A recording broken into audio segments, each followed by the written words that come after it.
Bismillah walhamdulillah asyhadu an la ilaha illallah wahdahu la syarikalah wa asyhadu anna sayyidina Muhammadan abduhu wa rasuluhu la nabiyya ba'dah. Allahumma salli wa sallim wa barik wa karrim wa majid wa 'azzim ala sayyidina Muhammadin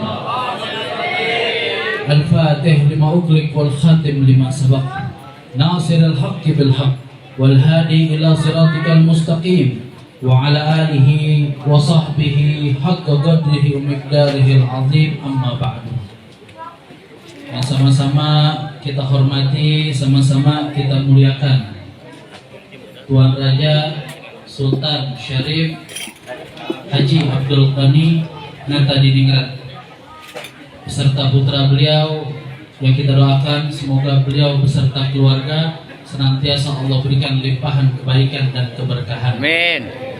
Alhamdulillah, beliau jauh-jauh berkenan hadir ke tempat ini, dan insya Allah itu menjadi sebab kita lebih maksimal mendapatkan keberkahan dari Allah Subhanahu wa Ta'ala. Amin. Karena kita tahu terkadang ada hal-hal yang tak terlihat yang baru bisa dimaksimalkan dengan perangkat tertentu. Kita tahu ada sinyal, zaman sekarang ada sinyal wifi di sekitaran kita. Tapi kalau kita nggak punya perangkat, kalau kita nggak punya handphone, kita nggak bisa memanfaatkan sinyal tersebut. Ada sinyal TV di sekitaran kita, tapi kalau kita tidak punya antena, kita tidak bisa dan tidak mampu menangkap sinyal tersebut. Ada juga sinyal keberkahan daripada Sohibul Haul Sunan Gunung Jati. Kehadiran beliau semoga menjadi satu perangkat bagi kita. Amin. Daripada zuriyah beliau Sunan Gunung Jati, menjadikan keberkahan yang kita terima lebih maksimal dari sisi Allah Subhanahu wa Ta'ala. Terkait hal ini saya sempat heran, saya sempat bingung. Seorang ulama dari kota Tarim, dari kota Masileh, Hadramaut, Yaman Selatan, Al-Habib Abdullah bin Husin bin Tahir, beliau itu menulis urutan tahlil. Jadi tahlilan yang kita baca, ada satu versi itu urutan daripada Al-Habib Abdullah bin Husin bin Tahir. Aneh bin ajaib, di tengah urutan tahlil beliau memasukkan satu ayat daripada surat Al-Ahzab. Innama yuridillahu liyudhiba ankum rijsa ahlal baiti wa yutahhirukum tathira. Ayat ini bicara soal zuriyah ahlul baitnya Nabi Muhammad SAW. Urusan apa? Dalam perangkat tahlil diselipkan ayat bicara soal ahlul bait. Kebingungan ini berjalan lama, saya nggak dapatkan temuan, nggak dapatkan jawaban. Sampai dalam satu diskusi saya ngobrol sama mertua saya, tiba-tiba mertua saya bilang, kalau dalam acara tahlil seringkali di Maluku, mertua saya berasal dari Maluku, di Maluku itu kalau ada acara tahlil, mereka akan susah payah mencari satu zuriyahnya Nabi Muhammad SAW, walaupun anak kecil, yang penting duduk di majelis tersebut. Apa gunanya? Mereka berkeyakinan bahwa ini adalah perangkat yang bisa menyampaikan. Kalau nggak ada zuriyah, dikhawatirkan tahlilnya tidak sampai kepada Allah Subhanahu wa Ta'ala. Mendapatkan jawaban dari mertua saya, sedikit banyak saya paham kenapa Habib Abdullah bin Husin bin Tahir memasukkan ayat tentang ahlul bait di tengah-tengah prosesi pembacaan tahlil, sehingga beliau hadir di tengah-tengah kita sebagai satu zuriyah keturunan dan terah daripada Sunan Gunung Jati, sehingga mudah-mudahan itu semua menjadi satu perangkat yang menyambungkan kita kepada beliau, juga kepada baginda kita Nabi Muhammad SAW. Yang kita hormati, yang kita muliakan, para alim ulama, para habaib, para zuriyah Nabi Muhammad SAW yang hadir di tempat ini, terkhusus para pengurus daripada Majlis Al-Ikhlas, Al-Ustadz Suyuti, juga Sayyidil Habib Ahmad Fauzan Ba'bud, yang telah melapangkan hati, membukakan pintu demi terlaksananya acara pada malam hari ini. Semoga beliau-beliau senantiasa Allah berikan kebaikan dan keberkahan di dalam hidupnya. Juga kepada seluruh alim ulama, para sesepuh, hadirin wal hadirat, semoga dengan hadirnya kita di tempat ini, berkumpul kita di dunia, juga dikumpulkan bersama Sunan Gunung Jati, dikumpulkan bersama Nabi Muhammad SAW di akhirat nanti. Hadirin yang dirahmati Allah Subhanahu wa Ta'ala, kita berada dalam peringatan haul yang ke-454. Luar biasa. 4 abad setengah. 4 abad setengah. Ada orang meninggal 4 abad setengah yang lalu, namanya masih kita sebut hari ini. Sejarahnya masih dibicarakan hari ini. Kebaikannya masih disebut-sebut hari ini. Doa dan kiriman pahala untuknya masih disampaikan sampai hari ini. La ilaha illallah. Saya punya kawan meninggal sekitar 20 hari yang lalu. 20 hari yang lalu saya punya seorang kawan meninggal. Seminggu setelah meninggalnya kawan saya tersebut, ternyata keluarganya udah gak sebut-sebut dia lagi, udah gak bicara tentang dia lagi. Kenangannya udah hilang dalam waktu 1 minggu, 1 pekan. Kebanyakan manusia setelah mereka meninggal dunia, kebaikan dan kenangan tentang mereka akan berangsur terhapus dengan berjalannya waktu. Sehingga pada akhirnya nanti semua cerita hidup orang tersebut, sayang seribu sayang, hanya akan diceritakan dalam 3 baris. Kebanyakan manusia setelah mereka meninggal dunia, ceritanya hanya terangkum dalam 3 baris. Namanya Fulan bin Fulan, lahirnya tanggal sekian, meninggal di tanggal sekian. Kan cuma itu yang tertulis di batu nisan seseorang. Kenangan hidupnya, perjuangannya, perjalanannya, sejarahnya, semuanya dilupakan. Hanya tersisa 3 baris. 3 baris itu juga bertahan dengan bertahannya kualitas cat yang menempel di batu nisan. Tapi ada golongan yang kedua, ada golongan lain yang ketika mereka meninggal dunia, senantiasa kebaikannya disebut, namanya disebut. 4,5 abad, 450 tahun setelah mereka meninggal dunia, namanya masih disebut-sebut sampai hari ini. Apa sebabnya? Kenapa mereka meninggal namanya masih diingat? Kenapa mereka meninggal namanya masih disebut? Sebabnya seperti yang dikatakan oleh ibunda Nabi Muhammad SAW. Wa ana mayyitatun wa dzikri bakin. Sebelum Sayyidah Aminah meninggal, Sayyidah Aminah bilang kepada Ummu Sama'ah, saat ini saya akan mati, kata Sayyidah Aminah. Wa dzikri bakin, tapi nama saya akan kekal abadi. Kenapa? Faqad taraktu khaira wa waladtu tuhra. Karena saya meninggalkan kebaikan, karena saya melahirkan sesuatu yang suci. Tinggalkan kebaikan, tinggalkan sesuatu yang suci, maka nama dan penyebutan kita akan kekal abadi, dikenang oleh manusia sepanjang zaman. Beliau satu pelajaran yang besar. Setelah 4,5 abad, nama beliau masih kita sebut di sini, masih kita peringatkan hari kepergian ataupun haul daripada beliau yang mulia, Sunan Gunung Jati. Hadirin yang dirahmati Allah Subhanahu wa taala, walaupun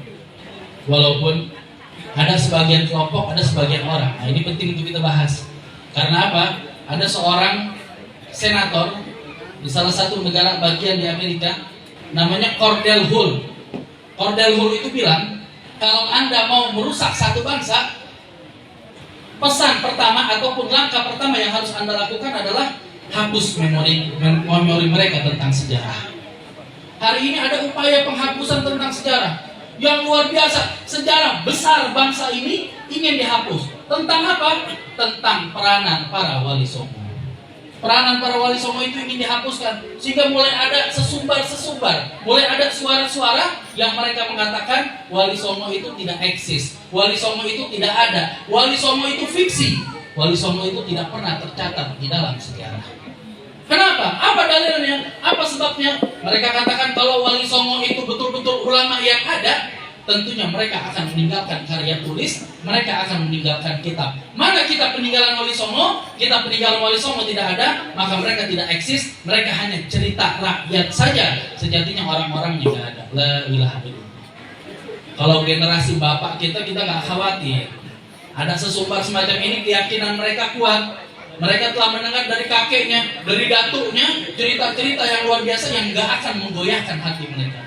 Yang kita khawatir ini generasi setelah kita, yang diistilahkan sekarang generasi Z, yang lagi kumpul di Sudirman. Yang kita khawatirkan yang begini, yang mereka 1 kali, 2 kali membaca berita di media sosial, mendengar kajian di media sosial tentang hal tersebut, akhirnya mulai ada keraguan tentang eksistensi wali songo, dan dikhawatirkan mereka pada akhirnya menganggap wali songo itu tidak eksis. Sehingga kita perlu sampaikan secara runtutan kajian sejarah ilmiah bahwa wali songo itu ada, wali songo itu eksis. Pertama, dikatakan bahwa karena wali songo gak meninggalkan karya tulis berarti mereka tidak eksis. yang perlu kita tahu, untuk keberadaan seseorang tidak perlu meninggalkan karya tulis. Untuk adanya seseorang dalam sejarah nggak perlu meninggalkan karya tulis. Kalau harus meninggalkan karya tulis untuk ada, kakek kita semuanya nggak ada. Karena kakek-kakek kita nggak meninggalkan karya tulis. Mereka katakan, tapi kan Wali Songo ulama. Masa ulama nggak meninggalkan karya tulis? Jangankan ulama, Khulafaur Rasyidin, Abu Bakar As-Siddiq, Umar bin Khattab, Utsman bin Affan, Ali bin Abi Thalib, nggak ada yang meninggalkan karya tulis. Apakah berani kita bilang nggak ada kitab karangan Sayyidina Abu Bakar, nggak ada kitab karangan Sayyidina Umar? Berani kita bilang bahwa mereka itu tidak eksis, tidak ada? Sehingga keberadaan Wali Songo tidak perlu, tidak membutuhkan dengan adanya karya tulis yang ditinggalkan. Sudah dari itu, malah ada karya tulis yang ditinggalkan.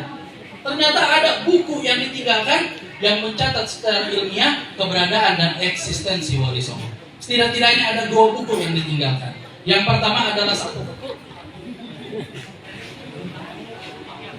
Alamat kabul, insyaallah. Yang pertama adalah satu buku yang dikenal dengan Tropak Ferrara, yang ditemukan di satu museum di Ferrara di Italia. Ternyata buku ini adalah berisi ujangan. Buku ini ditulis dengan daun lontar. Jadi secara filologi, secara kajian tentang manuskrip, bisa dikaji tentang kertasnya, tentang gaya tulisnya, tentang khotnya, dan lain sebagainya. Ternyata secara kertas dalam kajian filologi, buku ini ditulis dengan berdasarkan daun lontar. Ada sekitar 40 halaman. Dan di dalam buku itu, di Tropak Ferrara, berisi ujangan-ujangan yang disampaikan oleh Sunan Gersik.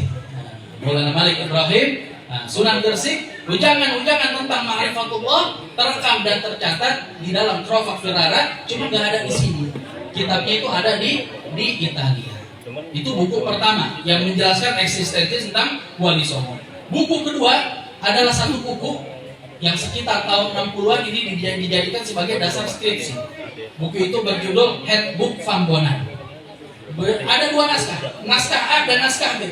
Naskah A berisi tentang notulensi pengajian Sunan Bonang. Jadi bayangkan, dari zaman Sunan Bonang kalau pengajian itu dicatat.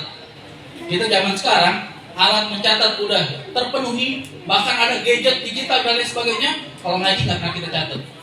2 langkah dari pengajian kita lupa apa yang diomongin. Nah, di zaman Sunan Bonang pengajian itu dicatat dalam naskah A daripada satu buku yang berjudul Handbook Van Bonan. Kemudian naskah yang kedua berisi tentang petuah-petuah Sunan Bonang terkait perkara-perkara bid'ah yang mulai ada di Nusantara ini. Ada 2 buku menjelaskan tentang eksistensi Wali Songo sehingga keberadaan mereka itu tidak pernah bisa terbantahkan. Terlepas lagi kalau dalam sejarah ada yang namanya tradisi lisan. Tradisi lisan itu gak tercatat di dalam buku, gak tertuang dalam tulisan, tapi menjadi satu obrolan yang marak di masyarakat dan disepakati oleh seluruh masyarakat. Gak mungkin satu pulau Jawa akan sepakat berdusta bahwa Wali Songo itu tidak ada dan diada-adakan. Ini disebut dengan tradisi lisan, sehingga keberadaan Wali Songo itu betul-betul ada. Kita meyakini sebagai satu landasan ilmiah bahwa mereka itu betul-betul ada dan mereka punya jasa yang besar di dalam pengislaman tanah Jawa. Sehingga tadi kalau disampaikan bahwa mereka berjuang luar biasa siang malam untuk menyebarkan Islam di tanah Jawa, tidak berlebihan kalau kita katakan setiap sholat kita, setiap zikir kita, setiap kebaikan secara ibadah yang kita lakukan, ada bagian pahala yang Allah sampaikan kepada beliau-beliau para wali. Di antara mereka adalah kepada beliau Sunan Gunung Jati. Kenapa? Karena kalau bukan sebab beliau, mungkin kita belum kenal Islam, mungkin kita belum mengenal Allah Subhanahu wa taala, dan mungkin kita belum bersujud kepada Allah Subhanahu wa taala. Sehingga kita mengenang mereka semua sebagai satu jasa bakti kepada para pahlawan. Dan ini diperintahkan oleh Rasulullah SAW. Ada banyak hadis ketika Sayyidah Aisyah salah satunya mengatakan, satu malam saya kehilangan Rasulullah. Saya bangun malam, Rasulullah nggak ada di dalam kamar saya. Tidak ada, padahal malam itu adalah malam bagian saya. Saya harus keluar mencari-cari Nabi Muhammad SAW. Pada akhirnya saya dapati Rasulullah SAW berada di sisi kuburan Sayyidina Hamzah, paman beliau, Sayyidul Syuhada. Rasul ada di sisi kuburan Sayyidina Hamzah dan Rasulullah mendoakan Sayyidina Hamzah. Artinya Rasulullah mengenang jasa para pahlawan walaupun setelah mereka meninggal. Apalagi ini pahlawan bukan sembarang pahlawan. Tadi dikatakan oleh Habib Fauzan bahwa siang hari dia adalah seorang pemimpin politik, dia adalah seorang sultan, dan pada malam hari dia adalah seorang pemimpin agama, malam hari beliau adalah seorang ulama. Luar biasa, lebih pantas dan lebih harus kita mengenang tentang mereka sebagai bentuk bakti kita untuk mengenang jasa para pahlawan. Sedikit tentang mereka para wali songo. Tidak berlebihan para ulama mengatakan bahwa wali songo ini adalah tim dakwah tersukses di dunia. Sekarang kalau mau buktikan, kita kirim 50 orang. 50 orang kirim ke Amerika. Misinya mendakwahkan Islam, mengislamkan Amerika dalam waktu 2 generasi. Kira-kira bisa apa kagak? Rasanya nggak bisa. Mau 100 orang lagi kita kirim, rasanya nggak bisa. Waktu zaman transmigrasi, saya pernah di Papua 2,5 bulan dalam masa urusan dakwah di sana. Pada masa transmigrasi saya dapat cerita dari mereka, dulu dikirim oleh Presiden Soeharto sekitar 2.000 juru dakwah. Bersama mereka yang dikirim untuk transmigrasi ada 2.000 dai, ada 2.000 ustadz. Tapi ternyata ketika mendarat di Papua, melihat fenomena di Papua, hari ini dari 2.000 hanya tersisa 5 orang. 1.995 orang kembali lagi ke tanah Jawa. La ilaha illallah. Gak mudah dalam perkara dakwah. Tapi kita lihat wali songo, walaupun diperdebatkan oleh para sejarawan jumlah mereka betul 9 atau lebih dari 9, ada yang mengartikan wali songo sebagai wali istana dan lain sebagainya, tapi gak bisa dipungkiri bahwa ini adalah tim dakwah tersukses sepanjang sejarah. Bagaimana bisa orang yang bisa dihitung hitungannya dengan jari, atau 2 orang jadinya kita kumpulkan, hanya tidak lebih dari 20 orang mengislamkan seluruh tanah Jawa. La ilaha illallah. Mereka adalah tim dakwah tersukses di dalam sejarah. Apa rahasianya? Kira-kira apa yang dilakukan oleh para wali songo sehingga dakwah mereka sukses? Para ulama menyimpulkan bahwa karena para wali songo adalah pengamal terbaik dari firman Allah Subhanahu wa taala, khudil afwa wa'mur bil ma'ruf wa a'rid 'anil jahilin. Allah Subhanahu wa taala berfirman di dalam Al-Qur'an, khudil afwa, jadilah engkau pribadi yang pemaaf. Wa'mur bil ma'ruf, perintahkan kepada yang ma'ruf. Wa a'rid 'anil jahilin, enggak usah peduli kepada orang-orang yang jahil. Saya ingin bahas jahilnya dulu. Karena kalimat jahil ini marak sekarang dipakai, wah ustadz jahil, wah dai jahil, wah mereka jahil. Kita harus paham, kalimat jahil diartikan oleh sementara orang sebagai bodoh. Zaman jahilnya zaman kebodohan. Tidak sesederhana itu untuk mengartikan kalimat jahil. Jahil itu bukan sekedar bodoh. Abu Jahal, beliau bukan orang yang bodoh. Bahkan beliau bernama Amr bin Hisham. Beliau dipanggil dengan Abul Hakam, bapak segala hukum, bapak segala kebijaksanaan. Bukan orang yang bodoh, bukan orang yang dungu. Kenapa kok dipanggil dengan Abu Jahal? Kenapa dinisbatkan kalimat jahil kepada beliau? Karena bodoh bukan cuma sekedar, karena jahil bukan cuma sekedar bodoh. Apa itu jahil? Gambarannya begini kira-kira.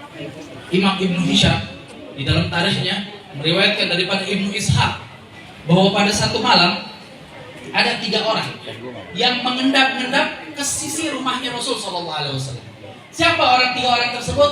Abu Jahal, kemudian Abu Sufyan, kemudian Asyurek bin Malik. Asyurek bin Malik. Saya lupa namanya yang ketiga ini. Pokoknya dia bin Syurek, Ahnas bin Syurek. Nah, 3 orang. Abu Jahal, Abu Sufyan, Ahnas bin Syurek. Mengendap-endap satu malam ke rumah Nabi Muhammad SAW. Dan subhanallah gak ketemu. Karena yang satu di sisi kanan, yang satu di sisi kiri, yang satu di belakang. Ngapain mereka di rumah Nabi malam-malam? Mendengarkan bacaan Al-Quran.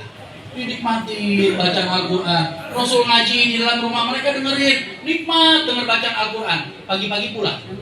Ketika pulang kebetulan jalan ke rumah Nabi cuma satu jalan. Otomatis ketemu di tengah jalan. Ketika ketemu mulai menuding satu dengan yang lain. Nah, kamu habis ngapain? Kamu habis ngapain? Habis dengan Muhammad baca Quran ya? Jangan begitu. Nanti kalau orang-orang Quraisy tahu, mereka rame-rame beriman. Malam kedua mereka berjanji jangan balik lagi ya. Sepakat untuk tidak balik. Malam kedua semuanya lupa dengan janjinya, semua balik. Ketemu lagi di tengah jalan, saling tuding lagi. Malam ketiga kembali lagi, ketemu di tengah jalan, mereka betul-betul tidak kembali sama sekali. Tapi setelah itu ada pembicaraan. Dimulai dari Al-Ahnas bin Syarik. Dia mulai mengatakan, dia berpikir itu yang dibaca Muhammad semuanya benar, semuanya bagus, semuanya nilai-nilai kebaikan. Kenapa kita harus musuhi Muhammad? Salahnya Muhammad itu di mana? Maka karena tidak bisa mendapatkan jawaban, berangkat Al-Ahnas bin Syarik diskusi dengan Abu Sufyan. Abu Sufyan, salahnya Muhammad itu di mana sih? Semua yang dibaca itu benar, semua yang dibaca itu bagus. Abu Sufyan mengatakan, saya juga lagi bertanya-tanya yang sama, dan saya nggak dapat jawaban. Ayo kita ke rumah Abu Hakam, kita ke rumah Amr bin Hisham, atau nanti dikenal dengan Abu Jahal. Berangkat mereka dua ke rumah Abu Jahal. Mereka tanya, hai Abu Hakam, salahnya Muhammad itu di mana? Kita udah dengar bacaannya, semua baik, semua bagus, orangnya nggak pernah dusta. Salahnya Muhammad itu di mana? Kata Abu Jahal, memang yang disampaikan Muhammad itu baik, yang dibacakan itu bagus, semua bacaan itu saya yakin bukan berasal dari manusia. Tapi yang perlu kalian tahu, dari zaman dahulu Banu Abdul Manaf telah menguasai para jamaah haji, telah merebut hati masyarakat. Masa sekarang dia mau pakai punya Nabi, sedangkan kita dari Bani Abdul Syams gak punya Nabi. Dia tahu benar, dia tahu baik, tapi dia gak mau tahu tentang hal tersebut. Dia malah memilih untuk berpaling. Ini yang namanya jahil. Ini bukan sesederhana bodoh. Tahu benar, tahu bagus, tapi berpaling dari hal tersebut. Wa'a'rid anil jahil. Berpalinglah dari orang yang udah tahu kita benar, udah tahu kita bagus, udah tahu kita mendakwahkan hal-hal yang baik, tapi masih mencerca, mencaci dan tidak mau tahu. Berpalinglah dari orang-orang semacam ini. Di ayat tersebut, khudil afwa, wa'mur bil ma'ruf, wa'arid 'anil jahilin. Ini 3 hal yang dilakukan oleh mereka para wali songo sehingga dakwah mereka menjadi dakwah yang paling sukses. Khudil afwa itu punya 5 makna kata para ulama ahli tafsir. Tapi setidak-tidaknya karena waktu yang singkat, saya akan sampaikan satu hal saja tentang sukses dakwahnya Wali Songo. Kenapa? Mereka mengerti retorika dakwah. Nah, ini pesan nih untuk para ustadz, untuk para dai, kita harus paham tentang retorika dakwah. Apa itu retorika dakwah? Bagaimana agar dakwah ini, kan dakwah itu tujuan mengajak orang kepada Allah Subhanahu wa taala. Sehingga dakwah itu bertujuan agar ini diterima oleh orang. Bagaimana agar diterima? Kita tidak boleh memberikan dakwah itu dengan cara yang kira-kira tidak akan diterima oleh mereka. Itu retorika dakwah. Sehingga bukan lagi tentang kamu salah, saya benar. Kalau dakwah cuma tentang kamu salah, saya benar, kita tinggal sesumbar ke jalan, tutup aurat, kamu itu salah nggak tutup aurat. Jangan berjudi, kamu itu salah berjudi. Jangan minum minuman keras. Tapi dakwah bukan cuma begitu. Kalau dakwahnya tentang salah dan benar, dakwah nggak bakal diterima oleh orang-orang. Wali Songo tahu bahwa ada yang namanya retorika dakwah. Jangan melawan arus yang begitu keras yang diimani dan diamini oleh masyarakat. Ikuti mereka sambil sedikit sedikit menyasar hati dan merubah jiwa mereka. Satu contoh, Rasulullah di kota Makkah mendakwahkan tauhid berapa tahun? 13 tahun. Dari usia 40 sampai 53. Rasulullah 13 tahun di kota Mekah mendakwahkan tauhid. Bersamaan dengan itu, kalau kata para sejarawan, di sekitaran Ka'bah ada 360 berhala yang paling bertentangan dengan tauhid. Tauhid ini kan mengesahkan Allah, melawan kesyirikan. Tapi di depan Ka'bah ada 360 berhala. Setiap hari Rasul sholat ke depan Ka'bah. Setiap hari Rasul tawaf di sekitaran Ka'bah. Apakah pernah satu kali Rasul bilang, saya benar, kalian salah, berhala sesat, hancurkan berhalanya, tendang berhalanya. Mungkin ada sesajen depan berhala, tendang juga sesajennya. Apakah Rasul pernah begitu? 13 tahun Rasul biarkan berhala itu ada. Ini namanya retorika dakwah. Gak melawan arus dengan begitu ekstrim.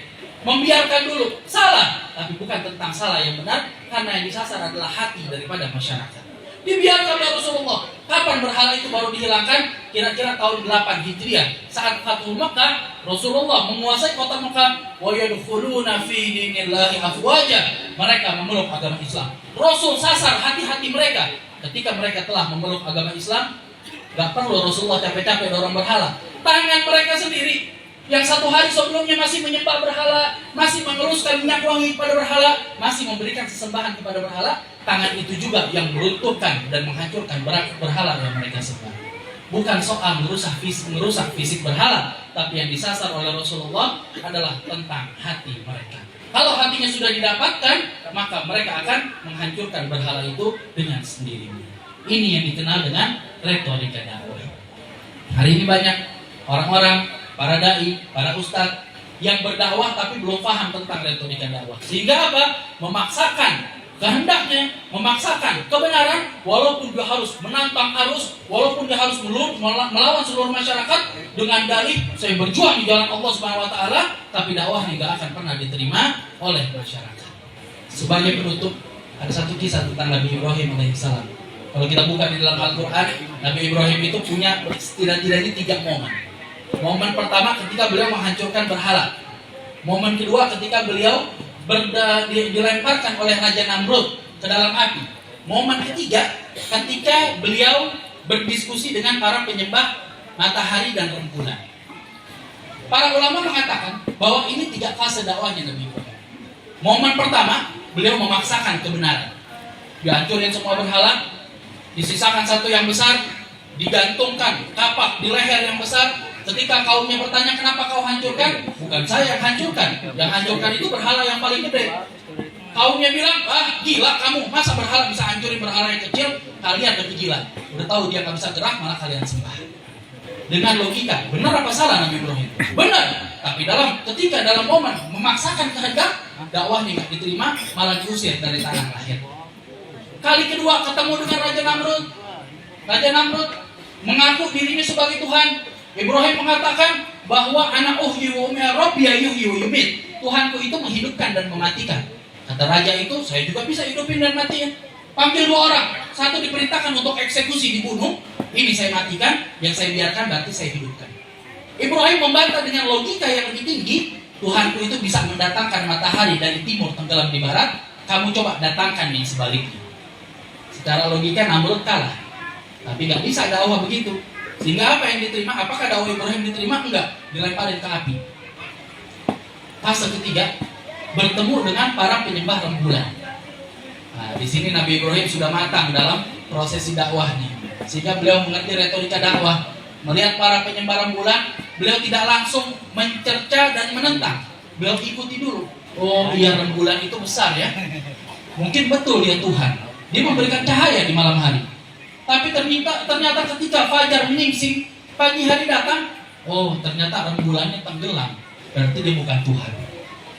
Oh ini matahari lebih besar, boleh jadi dia yang Tuhan. Karena dia lebih besar, dia lebih terang. Dia memberikan kehidupan di siang hari. Di saat orang-orang itu mencari rezeki, boleh jadi dia yang Tuhan. Ketika datang malam, ternyata mataharinya tenggelam. Dia katakan berarti yang timbul dan tenggelam itu bukan Tuhan.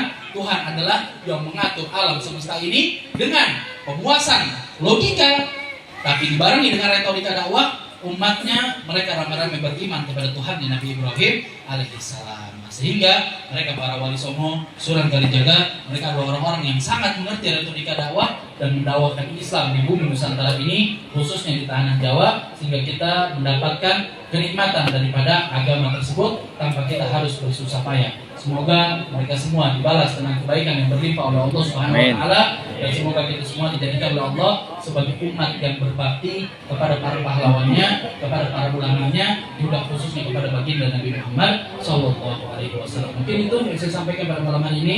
Lebih kurang saya mohon maaf. Wassalamualaikum warahmatullahi wabarakatuh.